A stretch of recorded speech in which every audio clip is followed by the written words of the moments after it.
So probably best thing to do now, you've all been sitting for a while, everyone stand up. Come on, stand up.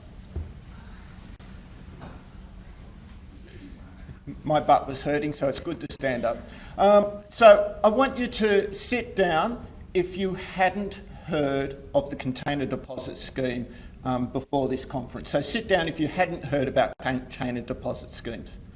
Okay. Now, sit down if you haven't used the container deposit scheme. So if you haven't used the container deposit scheme, sit down. Don't have to lie. Okay, now sit down if you didn't donate any of those containers.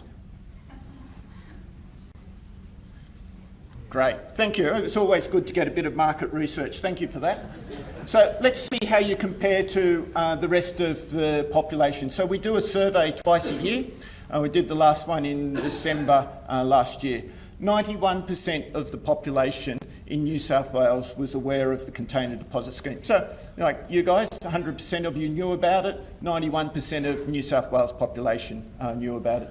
Of those people that surveyed, 48% of the people had been engaged. So, and you guys were a little bit better than the average population, but 48%.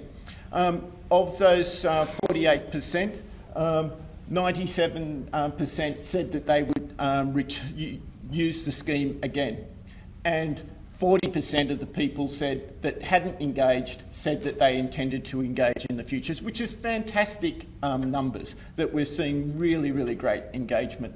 78% of the people were really satisfied with their experience, and 80% of the population is positive about having a container deposit scheme. So from where we were 18 months ago, where everyone was very, very negative, we're now in a position where we've got 80% of the population is really positive about a container deposit scheme, which is great. So what motivates those people to return their containers?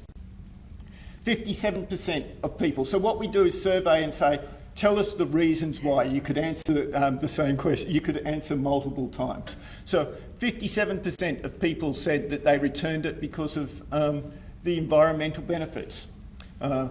56% said that they wanted the 10 cents. 50% said it was the right thing to do, and 49% said it was about litter reduction.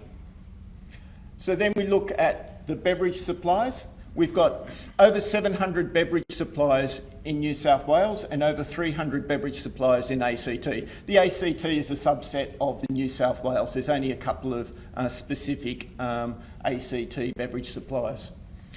20 of those beverage suppliers supply over 90% of the volume of containers. So we've got this huge long tail of beverage suppliers and a very small group that does most of the work, or most of the supply. 3.5 billion containers supplied every year. That's just the eligible containers. That doesn't include wine bottles and milk bottles, so it's a hell of a lot of containers. And in ACT, 167 million containers. There was big conversations before the scheme got introduced as what would be the impact on container sales of a container deposit scheme, of having a differential price. So we got the volumes sold in the year prior to the scheme and compared it to the volumes sold in 2018. And we've seen that there's a 1.3% drop in sales in 2018. So only a very small number. There can be lots and lots of different factors involved in that, but there is a slight variation. And we're seeing 2019 looking like it has the same trend as 2018. So one of the other big criticisms about this, or big chatter about the scheme, is who's profiteering. Everyone gets accused of profiteering in this scheme, including me. So it's great to try and talk through what happens with the finances. We had to set up a scheme operating account, and that scheme operating account acts a lot like a trust account. We have our contracts with the state, and that controls what transactions can occur. We get audited annually to make sure that those are the only transactions that are occurring on that account. So the beverage suppliers pay in at the start of each month. That's based on their forecast sales as well as our forecasted costs. We then pay out to the network operators each week based on their forecasted sales.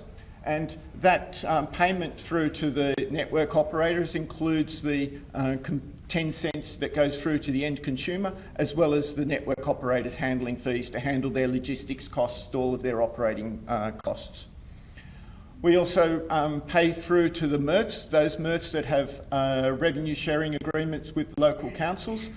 They get paid, and then the MRF shares that money based on the revenue sharing agreement. Exchange for Change gets a fixed monthly payment, and that fixed monthly payment was determined as part of the tender when we were first bidding for the scheme.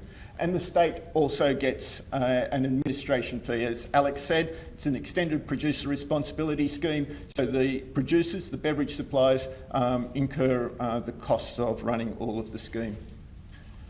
So we have all of these outflows. At the end of each month, we look at all of the outflows and see if we've got any money left in the account. If we're short, we invoice the beverage suppliers for the shortfall. If we've got over, we credit that against their next invoice. And we end up with this beautiful diagram. So I want to quickly cover what type of payments are going through all of these different accounts. These numbers are spread across New South Wales and ACT. They're also based on the actual volumes for 2018. So almost 70% of the money collected went through to the network operators. 22.5% of the money in 2018 went to the MRFs. A very small amount of 0.6 went to the determining the eligible container factor, and Anne will be talking about how that's determined shortly. There's the 3.4% that went to Exchange for Change, and a further 1.9% that goes to Exchange for Change for marketing the scheme, and the remaining 2% of our little drink bottle is the payments that went through to the state. So that's how all of the money is shared with the different stakeholders.